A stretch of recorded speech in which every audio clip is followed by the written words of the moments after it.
utiliza para generar millones de copias de una región específica del DNA. DNA aquí es una palabra clave. Todo lo que se va a utilizar para PCR debe ser DNA. Tiene que primero pasar por DNA para ser utilizados por el PCR.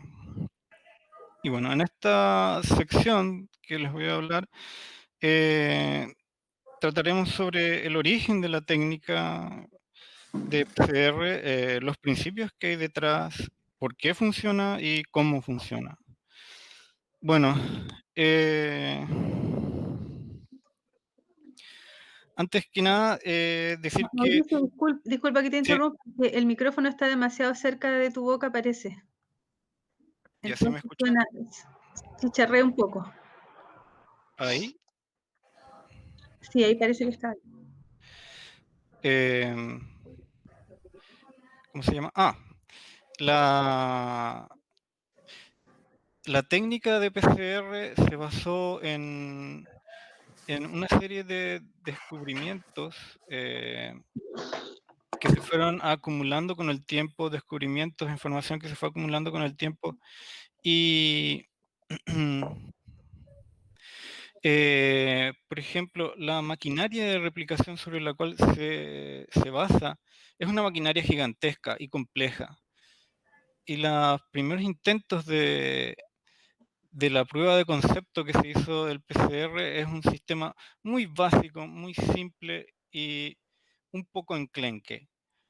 Y luego la técnica PCR moderna es ya una técnica mucho más robusta en comparación a lo que era en un principio. Mucho más robusta y mucho más capaz. Bien. Mm. Eh, ¿Por qué nosotros queremos amplificar?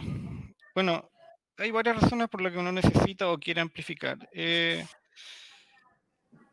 Desde lo más simple es tener más moléculas de DNA con las cuales trabajar, una región específica de DNA que nos interesa por A, B o C motivos. La otra es, por ejemplo, que con el PCR nosotros podemos responder sí o no, preguntas de sí o no. ¿Está presente tal gen? ¿Está presente tal región del DNA? Sí o no. Si amplifica, está presente; si no amplifica, está ausente. Piensen en ese sentido en las pruebas diagnósticas. Si da positivo es porque amplificó, y si no, bueno, es negativo. También podemos saber cuánto hay de cierta región, de cierta molécula de DNA en una muestra dada. No solo podemos saber si hay o no, también podemos saber cuánto hay. Esa es otra forma de PCR cuantitativo. También nos permite modificar el DNA. Las mutaciones sitio dirigidas se pueden hacer apoyándose en la técnica de PCR. Bien, y bueno, nos permite un montón de diversión en el laboratorio, la técnica de PCR. Ahora, ¿cuál es la historia detrás de esta técnica? Bueno, como muchas otras cosas, esta técnica es una mezcla de descubrimientos científicos y evolución de las ideas que van ocurriendo en el tiempo. Una de las primeras ideas que se dan es en 1971 en un artículo de Kemple y Corana, que son de los principales investigadores allí. Ellos ofrecen una idea de que es posible amplificar una sección específica del DNA utilizando una DNA polimerasa y una DNA partidor. Después, en 1977, ocurre otro descubrimiento importante, que son los estudios de secuenciación del DNA realizados por el grupo de Frederick Sanger, el grupo de Sanger, que ellos entre 1975 y 1977 buscaron cómo utilizar una polimerasa de DNA para copiar una simple hebra de DNA. Y eso era con el fin no de amplificar, sino de secuenciar. Pero ahí ya estaban las ideas básicas. Ser capaz de copiar una molécula de DNA, una simple hebra de DNA, y, y tiene como los elementos básicos y también la presencia de las polimerasas y el primer. Finalmente, con todos los prerequisitos básicos, con todos los elementos técnicos necesarios para realizar ya el PCR en los años 80, faltaban unir todos esos puntos y el responsable de esto fue Kary Mullis. Kary Mullis es un personaje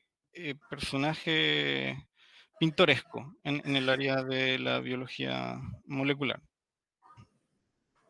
Eh, Como ven allí, él afirmaba que no sabía si hubiera podido descubrir la técnica de PCR si no estaba volado, si no estaba volado con LSD. Eh, Era un personaje problemático. eh, Él se le ocurrió el gran aporte de Karimuli fue la idea de que podemos amplificar el DNA utilizando dos partidores, uno en la dirección de avance y otro en dirección de regreso. Entonces, con eso él pensaba que se iba a lograr copiar una y otra vez una sección específica del DNA. En ese entonces, en aquella época, él trabajaba una de las primeras empresas de biotecnología, Cetus. Y, y es allí donde él propone esa idea, la gente de la administración le escucha y lo promueve a jefe de ese proyecto, lograr la amplificación del DNA. Y a finales de 1983 él logra hacer una demostración exitosa de la técnica, una amplificación eh, que no fue posible de ver a simple vista. Tuvieron que usar otras técnicas con marcación radioactiva para ver que efectivamente había ocurrido la amplificación. Pero fue la primera vez que ocurrió amplificación in vitro en un laboratorio. Esta técnica sufría de varios inconvenientes. Por ejemplo, él utilizaba una polimerasa de Escherichia coli, E. coli, que funciona a 37 grados centígrados. Las técnicas, el PCR moderno usa varios ciclos de temperaturas diferentes que requieren una temperatura muy alta y que les voy a mostrar después por qué. Eh, para que ocurra que sea posible que la DNA polimerasa encuentre su templado.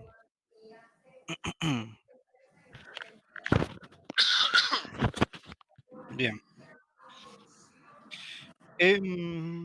Ya. Entonces ese fue un pequeño problema que tuvo con la idea que tenía Mullis. Después, otro grupo de científicos, también de Cetus, eh, evolucionan más la idea y le dan el toque final y generan el PCR moderno. Eh, Estos son tres personas básicamente, Susan Stoffel, un señor David Gebhardt y Randall Seiki. Ellos terminan generando el PCR moderno que conocemos con la incorporación de una DNA polimerasa termoestable.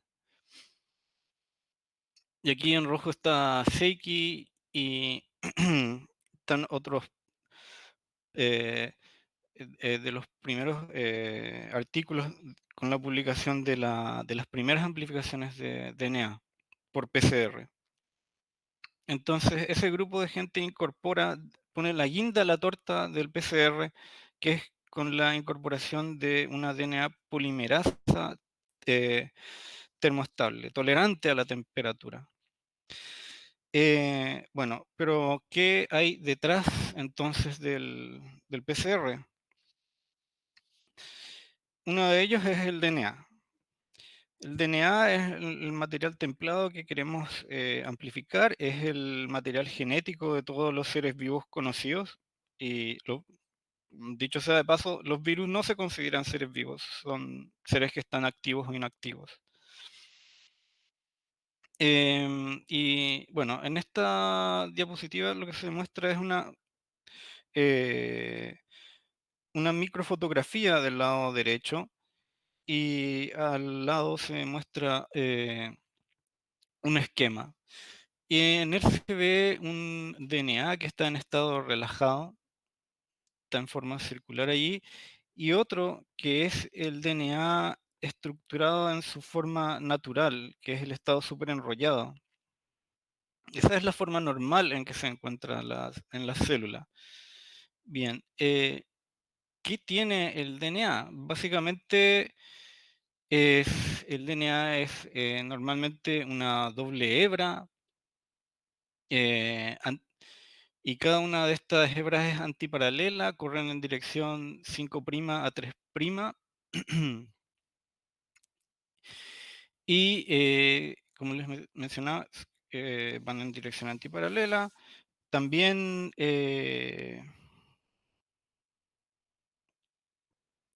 que em, se compone por los nucleótidos. ¿Y qué son nucleótidos? Bueno, los nucleótidos están básicamente constituidos por una molécula de azúcar, que es la deoxirribosa, básicamente, que está ahí. Eh, También tienen una base nitrogenada y un grupo fosfato que permite unir cada uno de los nucleótidos. Eh, el DNA, estas hebras son complementarias entre sí y cada uno de estos nucleótidos, por ejemplo, la timina es complementaria a la adenina y es capaz de formar dos puentes de hidrógeno. Y la citosina y la guanina son capaces de formar tres puentes de hidrógeno entre ellos.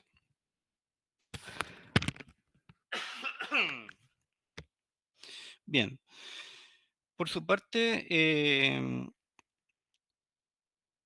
cuando se forman estos puentes de hidrógeno, individualmente no son unos enlaces fuertes como los covalentes, son bastante débiles, pero al sumarse la enorme cantidad de nucleótidos que tienen, les da una fortaleza realmente extraordinaria y las mantiene unidas y estables a la molécula de DNA cuando está como una doble hélice. Bien. Otro aspecto importante que que da origen a la posibilidad de que exista el PCR es la replicación del DNA. No voy a hablar en profundidad de él, pero baste decir que para la replicación del DNA, que es básicamente la base de la herencia, la reproducción de los seres vivos, se necesita una maquinaria importante eh, de enzimas para que eso sea posible. Como lo mostré recién, el DNA en estado normal está en forma súper enrollada, entonces se necesita unas moléculas especializadas que lo abran y que lo enderecen, por decirlo así, y que faciliten la replicación. Porque lo que se ve desde la parte exterior es básicamente como la espalda del DNA. Y la parte codificante está oculta hacia el interior, se están mirando entre ellas. Entonces el DNA debe separarse de esas hebras.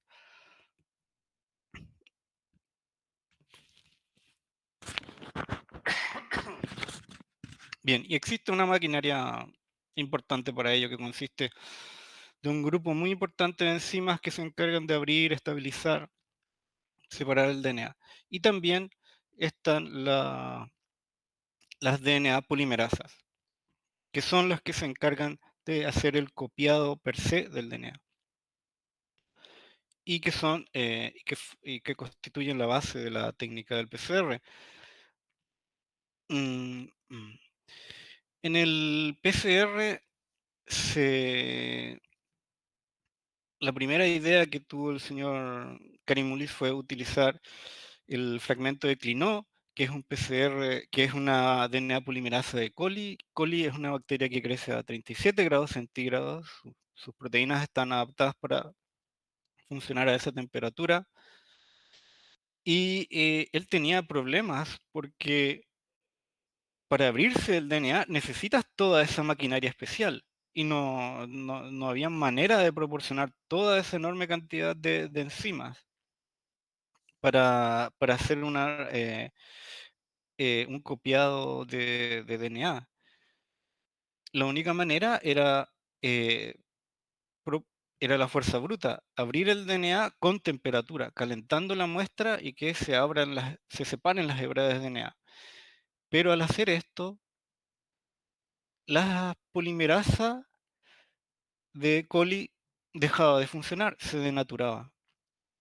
La solución llegó en 1985 cuando este grupo, el grupo final que le pone la guinda a la técnica, eh, logra purificar la polimerasa de termos acuáticos, la TAC, que es termoestable. A partir de allí nace entonces el PCR real que tenemos hoy en día, que lo usamos normalmente.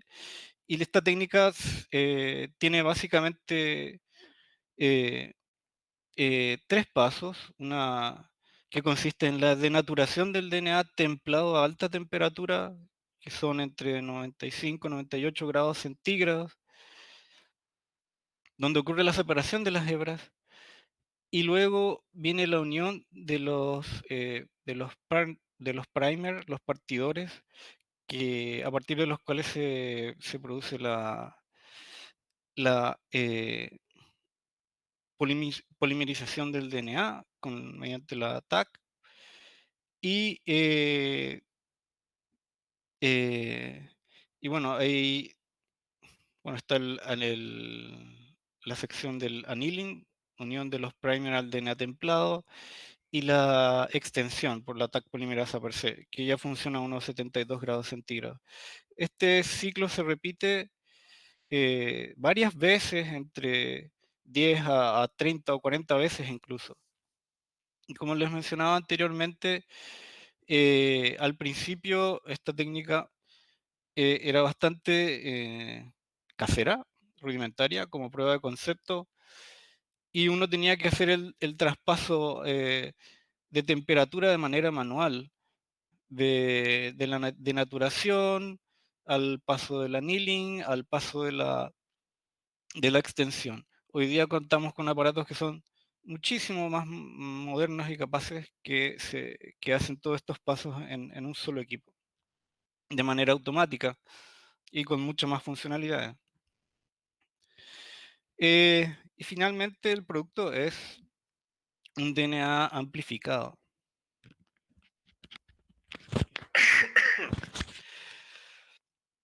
Y bueno, por ejemplo, aquí se demuestra el ejemplo de qué pasaría desde una simple hebra o sea, una simple molécula de DNA. Si se amplificara 40 veces, tendríamos más de 1.000 millones de copias de esta hebra de DNA en esa región que a nosotros nos interesa. Bien. eh, Después de aquí sigue la profesora Cecilia.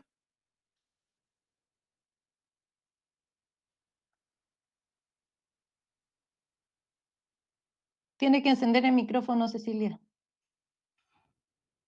Yes. Yo creí que les iba a contar un poco cuál fue la historia nuestra del PCR, ¿sí? Cómo empezamos nosotros a trabajar con la técnica del PCR, ¿sí? Algo muy corto. Esta es una historia del tiempo del laboratorio. Nosotros empezamos a trabajar en el 95 con un primer proyectito de la Universidad Católica del Norte, ¿sí? Y bueno, fuimos trabajando después tuvimos un proyecto FONDEF, ¿sí? Que pudimos instalar un laboratorio. El primer PCR lo pudimos comprar en el 1998, ¿sí? Y las técnicas de PCR tuvimos apoyo de la Universidad de Buenos Aires, también de la gente de Barcelona para el desarrollo de las técnicas, pero teníamos el proyecto FONDES, pero no teníamos cómo, no teníamos financiamiento para equipos que necesitábamos, no teníamos para reactivos y demás. Entonces, tuvimos la visita de un personero de Escondida que nos dijo que él quisiera tener análisis moleculares de las bacterias de la pila de lixiviación, ¿sí? Entonces yo le dije que no, bueno, ahora no podemos, le digo, pero en unos meses más, digo, vamos a poder tenerlo porque nos vamos a capacitar y tenemos cómo capacitarnos para esto. A los 2 o 3 meses más lo llamé y le digo, ya tenemos la capacitación, pero no tengo ni los equipos ni tengo los reactivos. Digo, si usted me compra los reactivos y los equipos, le digo, yo pongo el trabajo y hago el análisis. Dígame cuánto, Cecilia. Entonces compró Escondida los reactivos y los equipos y los PCR para poder implementar la primera técnica. Eso no fue todo porque como veníamos de cero, poder llegar a tener resultados de la PCR fue muy difícil, pero lo conseguimos, ¿sí? Y llegó entonces otro hito importante que fue cuando esta persona de Escondida nos dijo, yo necesito que ahora usted me pase el ADN que ustedes trajeron para ver si los resultados que ustedes tuvieron están bien. Entonces mandó el ADN, se lo llevó a Sudáfrica para ver si los resultados estaban bien, ¿sí? Entonces llegó de Sudáfrica el resultado y dijeron, no, eso que dice Cecilia que no está en la muestra, las arqueas no están en la muestra. Ya, entonces lloramos harto, pero mi marido me dice, preguntale qué técnica usó. Y entonces le pregunté qué técnica usó y nos dimos cuenta que nuestra técnica estaba más avanzada que la que ellos usaban, ¿sí? De ahí en adelante fue generándose confianza, ¿sí? Entonces, esa fue nuestra primera, bueno, y después el PCR no lo usamos solamente para eso. O sea, ahí Sabrina le va a contar un poco más en qué hemos usado el PCR, la técnica de PCR. Seguimos avanzando en el tiempo, ¿sí? Y después apareció otra técnica de PCR que es muy interesante, que es un PCR cuantitativo, porque el PCR que usábamos antes nos daba resultados semi-cuantitativos o cualitativos, ¿sí? Entonces el PCR cuantitativo, pero nosotros lo conocíamos de haberlo leído, pero nada más. Pero entonces también llegó la gente de BHP y nos dijo, yo quiero, para la pila que vamos a hacer ahora, quiero monitorearla con la técnica de PCR. Trajeron el equipo para instalarlo en el laboratorio, ¿sí? Y para que nosotros hiciéramos la implementación de la técnica, ¿sí? Entonces, bueno, por supuesto, nos financiaron lo que era la gente, el trabajo de la gente, los reactivos, y empezamos a trabajar. Por supuesto, con ese equipo podíamos nada más que hacer análisis para ellos, ¿sí? Pero entonces nosotros nos compramos otro PCR para hacer los análisis nosotros de otro tipo de muestras. Esto me parece que es interesante contarlo para ver qué posibilidades tenemos de ir avanzando en este tipo de cosas, ¿sí? Que yo cuando la instalación del QPCR realmente no lo había pensado ni se los pedí. Lo anterior sí se los pedí, pero esto no, esto vino, ¿sí? Vino por confianza, por resultados, por un trabajo esforzado que sabíamos que habíamos hecho en conjunto. Pásame la otra, Sabrina. Mauricio. Mauricio. Ya. Bueno, acá nada más que puse después de esto o sea, nos fueron dando la posibilidad de tener publicaciones y publicaciones interesantes, ¿sí? Y yo digo que es el milagro de los resultados, cuando uno empieza a ser alguien, ¿sí? Uno empieza a publicar y empieza a ser alguien, de repente aparece, ¿sí? Antes no es nadie, pero de repente aparece. Entonces, bueno, puse ahí las 2 primeras publicaciones. Dale, Mauricio, que tiene una animación. La primera publicación fue sobre la distribución de los microorganismos en salares del norte de Chile, y la segunda publicación sobre las comunidades microbianas en las pilas de lixiviación, que fueron hitos importantes para el desarrollo nuestro en el laboratorio. Ya, eso nomás. Sigue Sabrina. Voy a continuar yo con la última parte, que está relacionada a la aplicación de la técnica PCR. Eso, iba a pedir que Mauricio...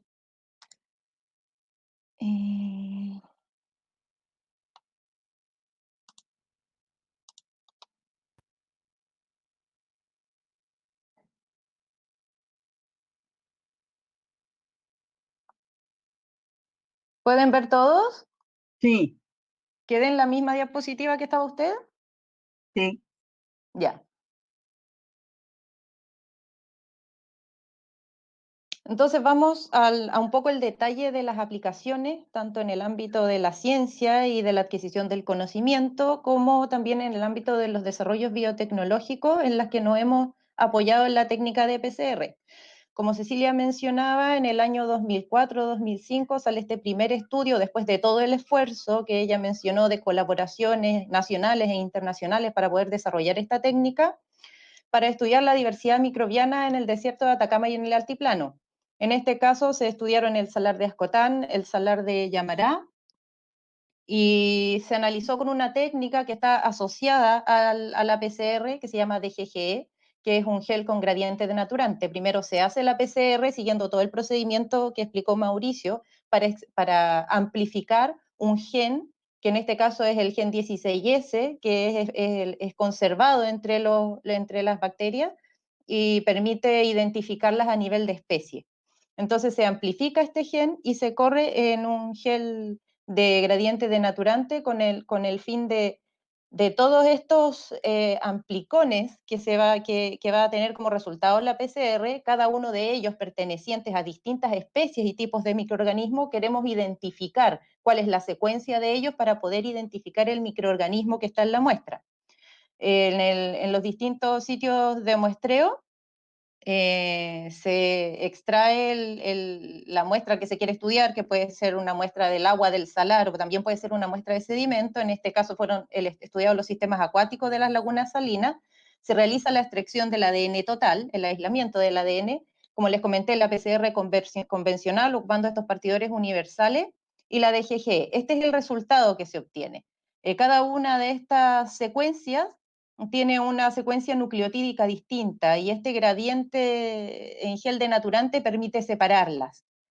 Este es el resultado de la DGG de bacteria y este es de arquea, de los distintos sitios de muestreo.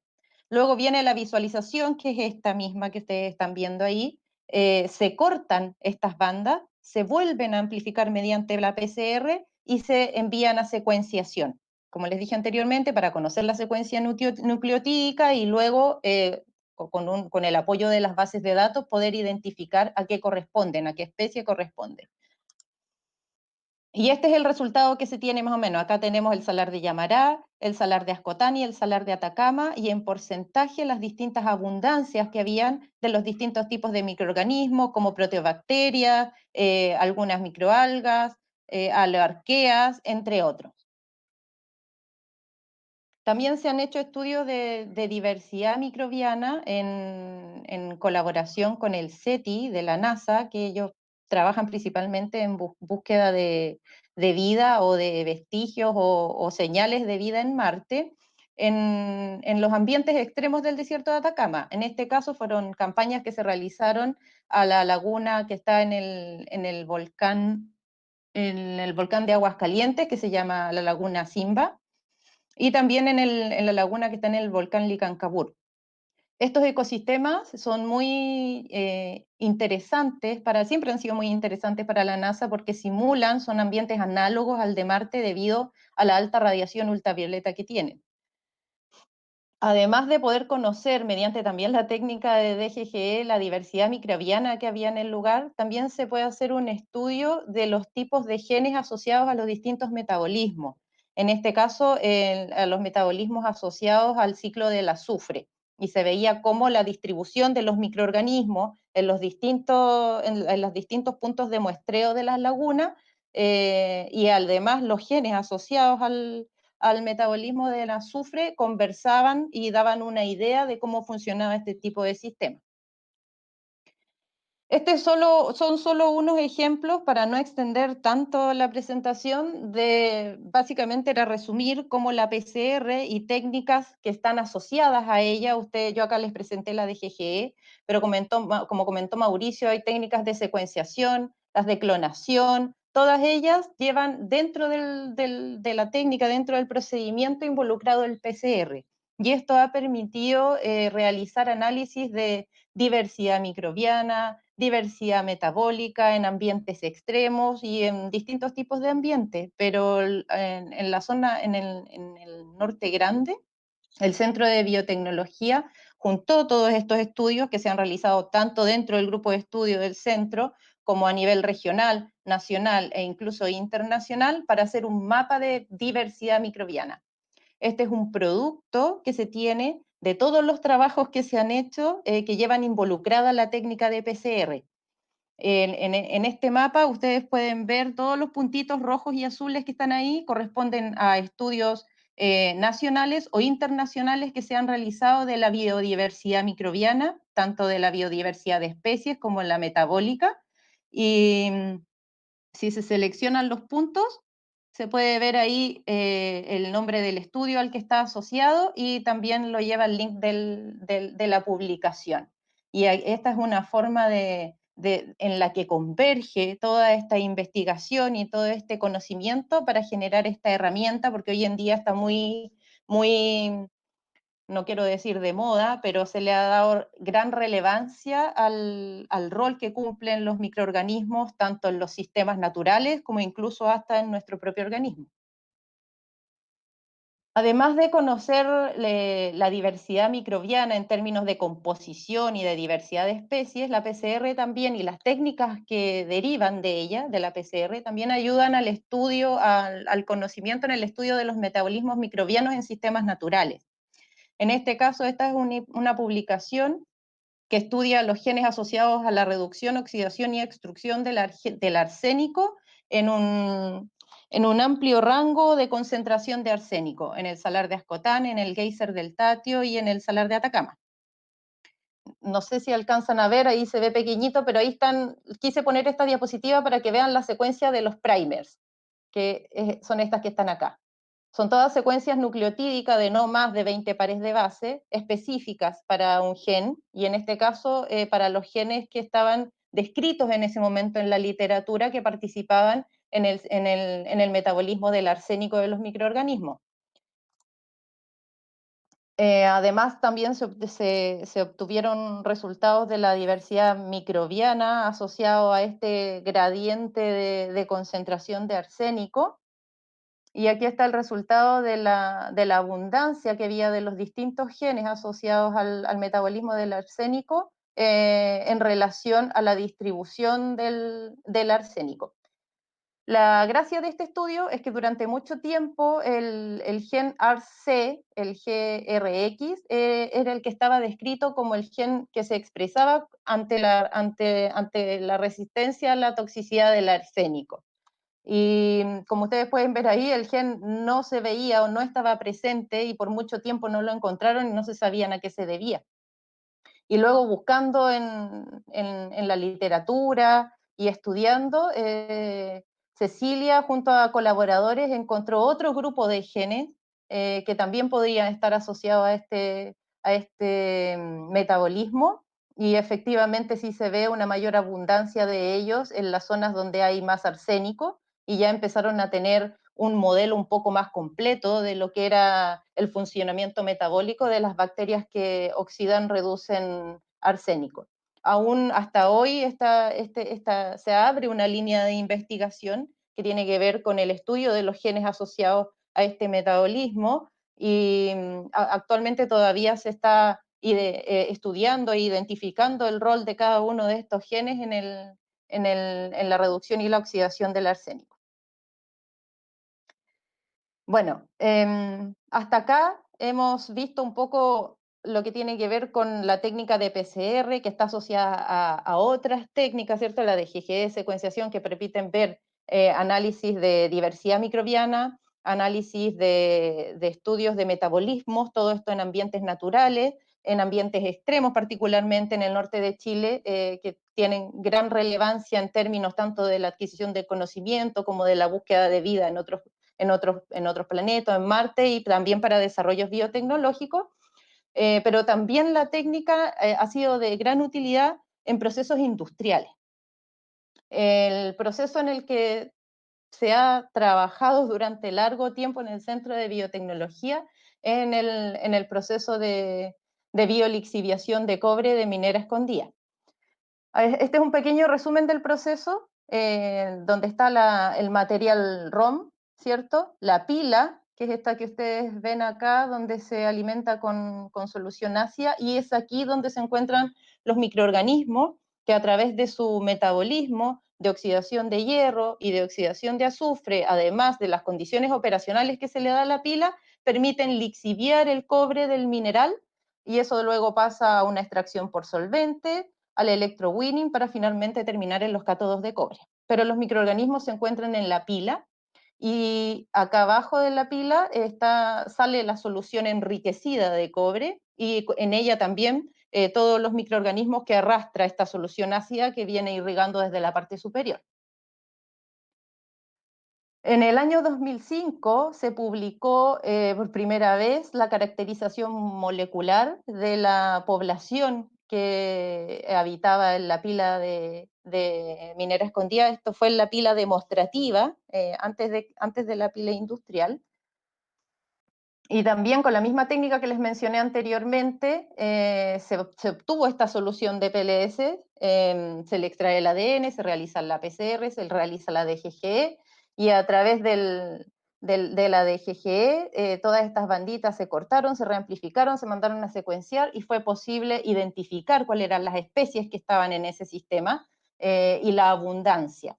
Y no solo eso, sino que también después, a lo largo de un tiempo de muestreo, ¿cierto? A lo largo del tiempo de operación de esta pila demostrativa, se pudo ver que la estructura de la población no era estática, sino más bien dinámica. Iba cambiando a lo largo del tiempo de operación, donde algunos microorganismos predominaban al principio y luego bajaban en su abundancia y predominaban otros, y después se empezó a identificar que estos cambios en la distribución de microorganismos tenían relación con las condiciones operacionales de la pila, como por ejemplo la variación de la temperatura a lo largo del proceso.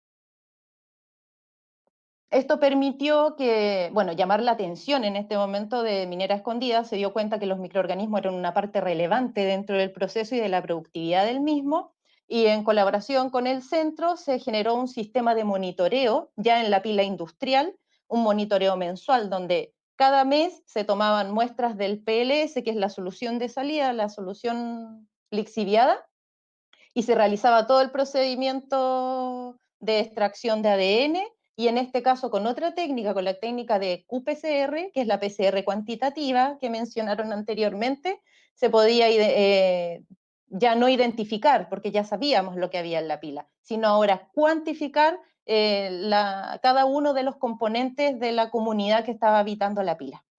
Esto se mantiene. Empezó la pila el año 2006 en su fase industrial, y hasta el día de hoy se trabaja junto a Minera Escondida en el monitoreo mensual de la comunidad.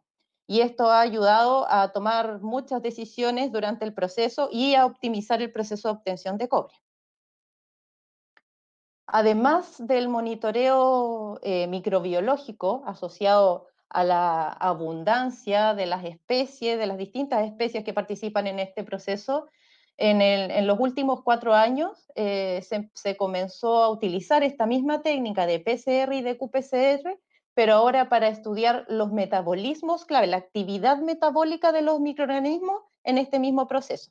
Nuevamente volvemos a la pila, donde están todos los microorganismos, Como les expliqué anteriormente, a través de la oxidación de hierro y del azufre se genera el agente lixiviante, que es el que libera del cobre del mineral sulfurado, y a través de la oxidación de azufre se mantiene una condición de acidez que es tanto beneficiosa para el proceso de biolixiviación como para la supervivencia y la actividad de los microorganismos.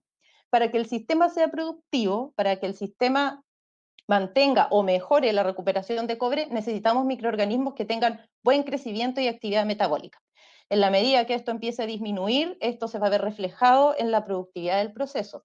Para ello, los microorganismos tienen requerimientos vitales de aireación, de disponibilidad de nutrientes, no tienen que estar sometidos a altos niveles de estrés, y todo esto está asociado a actividad metabólica.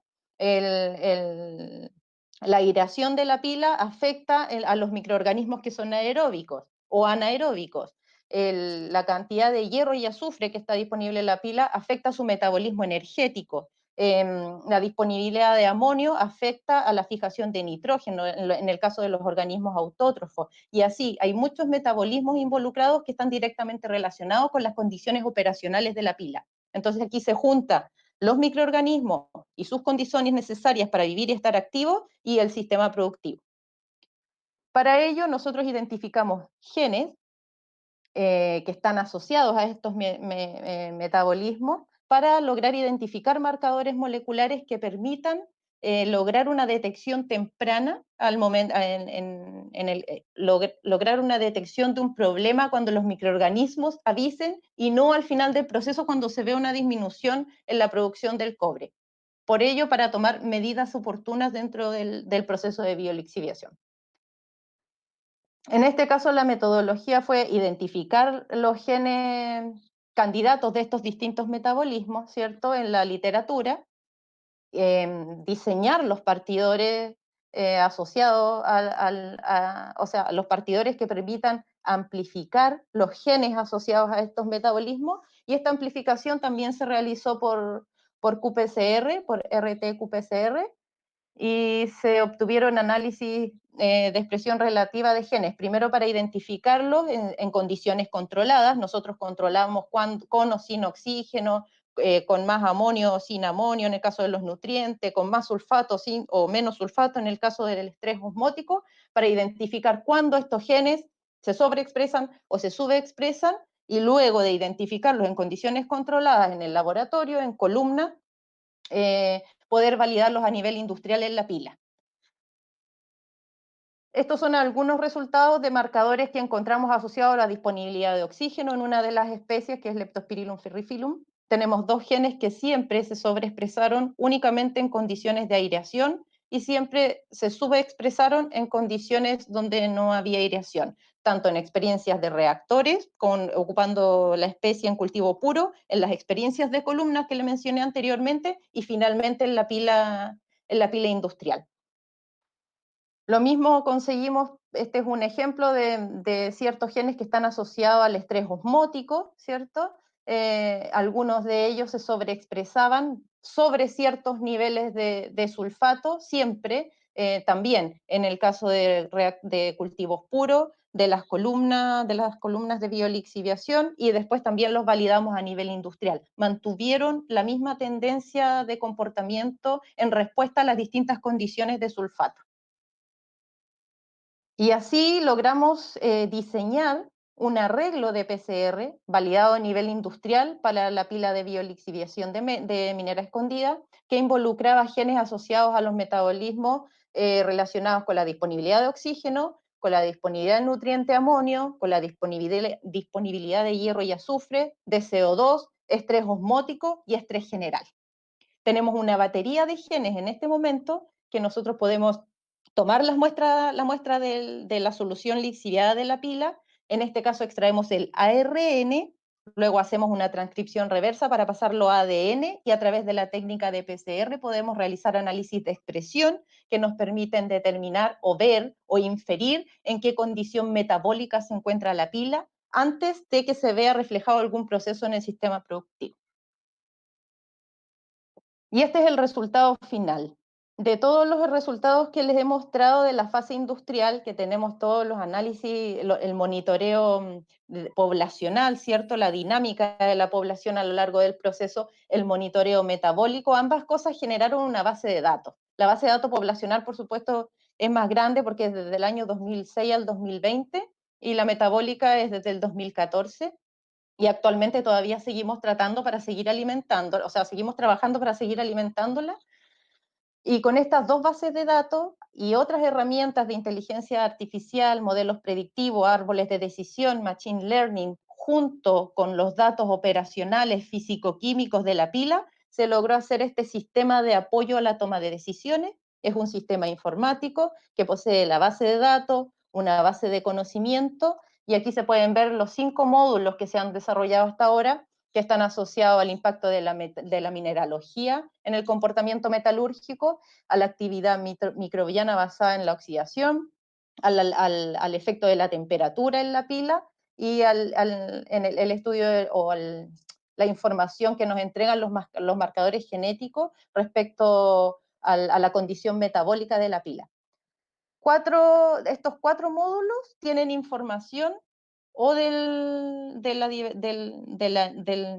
conocimiento que tenemos de las poblaciones, de la abundancia de cada una de las especies, cómo va cambiando en términos de temperatura y con los distintos factores operacionales, y la metabólica. Es decir, partimos de una técnica que es muy simple, que no solo se queda, y la idea de mostrar esto es para que todos vean que no solo se queda en un test de diagnóstico, sino que ya puede tener un alcance y que incluso llega a ser modelos predictivos para poder apoyar en la toma de decisiones de procesos industriales grandes, como es el caso del proceso de extracción de cobre mediante biolixiviación de minera escondida. Eso es un poco, en resumen, en lo que se ha materializado el uso de esta técnica en el Centro de Biotecnología a lo largo del tiempo. Ustedes vieron la descripción de la técnica, la historia de cómo empezó, y yo lo que quise mostrarle un poco son los resultados finales. Este mapa de diversidad microbiana del Norte Grande, que es precioso y que es muy valioso para el conocimiento de la biodiversidad, el cuidado de la biodiversidad de estos ambientes y también empezar a explotar su potencial biotecnológico. Y por otro lado, cómo mejorar procesos productivos industriales, como en el caso de Minera Escondida. Esto era solamente como un bonus track de otras aplicaciones globales en la PCR, que no son nuestra área de investigación, pero es también para dejarles una idea del alcance que tiene. O sea, hasta ahora hemos visto que tiene un tremendo alcance, pero si nos ponemos a verlo de forma global, el alcance es gigante. O sea, microbiología ambiental, en la agricultura para la calidad de suelos, hoy en día se estudia la calidad de los suelos, evaluando a los microorganismos, ocupándolos como biomarcadores para la calidad del suelo, la diversidad microbiana me refiero de los suelos, en programas de mejora de la agricultura, en la ciencia para la trazabilidad de los alimentos, en la agronomía, en la medicina, en los test de diagnóstico, en los test de paternidad, en la ciencia forense, paleontología, evolución filogenética, filogeografía, biotecnología, minería, como vimos anteriormente, astrobiología, como en el caso de los trabajos colaborativos que se hacen con SETI y con la NASA, transgenia, y actualmente está muy de moda el estudio de los microbiomas, tanto humanos, animales y ambientales. O sea, esta técnica, que parece pequeña y sencilla, ha logrado abrir un mundo de posibilidades para el conocimiento en la biología molecular. Y finalmente, lo que nos tiene hoy día haciendo este seminario desde nuestras casas, un poco no es nuestra área de estudio, pero quería un poco mostrarles qué pasa con la PCR y el famosillo COVID-19, el SARS-CoV-2, ¿cierto? En este caso, acá tenemos la diferencia entre un virus y el resto de los seres, o sea, no el resto, y los seres vivos, entre esos nosotros, ¿cierto? Que tenemos ADN, y este se transcribe en ARN, perdón, sí, en ARN, el que finalmente se traduce en proteínas, y así funciona todo nuestro sistema biológico. En el caso de los virus, ellos solo tienen ARN, ellos no transcriben, ellos ocupan toda la batería de la célula de su hospedador para poder multiplicarse. Lo que se hace es desde las muestras respiratorias, se extrae la muestra, se extrae el ARN, se realiza la retrotranscripción para poder transcribirlo a ADN, porque como dijeron, como se comentó, como dijo Mauricio al principio de la presentación, la técnica de PCR siempre funciona en base a ADN. Y se amplifica miles de millones de veces con los partidores específicos para los genes que son específicos para esta especie de coronavirus en el termociclador, y finalmente, si es que hay amplificación es un diagnóstico positivo, y si es que no hay amplificación es un diagnóstico negativo. Es una de las formas simples de ocupar la técnica PCR. Yo anteriormente, en las otras diapositivas, también mostré resultados asociados a DGGE, a secuenciación. Aquí es solamente la técnica de PCR, simple. Y esto es para mostrarle un poco el SARS-CoV-2. No es el único coronavirus. Aquí tenemos 4 grupos grandes de coronavirus: betas, gamas, alfas, deltas coronavirus. En rojo ustedes pueden ver aquellos que afectan la salud humana, entre ellos el SARS-CoV-2. Y acá abajo puse cuáles son los genes. Estos son los 3 genes con los cuales se detecta el virus actualmente a través de la técnica de PCR, que son los genes más conservados. Si es que los 3 están presentes en la muestra, se considera un diagnóstico positivo, y si no, el diagnóstico es negativo. Me puse a estudiar un poco cuáles eran los últimos estudios que habían con respecto al tema, y bueno, son miles, muchísima información. En este caso comparan 7 kits comerciales distintos para el diagnóstico de COVID-19, para la tranquilidad de todos los kits funcionan bien y tienen una alta sensibilidad, así que la mayoría de los kits que están en el mercado son 100% fiables. A través de también distintos tipos de muestras, porque hasta ahora solamente se toma la muestra nasofaringea, pero también están estudiando poder analizar flema, plasma, fluido espinal, heces, etcétera, y en este estudio en particular también encontraron la misma capacidad de detección del virus en los otros especímenes, además del lavado broncoalveolar. Y también están tratando de generar kits que permitan identificar más de un tipo de coronavirus al unísono, e incluso estaban proyectando identificar posibles nuevos coronavirus con este kit. En temas de COVID, el uso de la PCR es bastante sencillo, por eso no profundice más. Tengo entendido que en la universidad hay un laboratorio que se especializa en este tipo de estudios, liderado por Patricia Pozo, que es el laboratorio de COVID-UCN, así que si quisiera más información sería interesante invitarla a ella en alguna oportunidad a que nos hable más respecto a este tema. Y bueno, eso era resumir un poco la técnica de la PCR, cómo ha impactado en el desarrollo del Centro de Biotecnología y de la Universidad Católica del Norte, tanto en términos científicos, de investigación, biotecnológico y productivo. Y finalmente, mostrarle globalmente que no es una simple técnica, sino que de ella nace una cantidad de herramientas gigantes para poder llegar al estado de conocimiento actual que tenemos hoy en día de las técnicas basadas en biología molecular.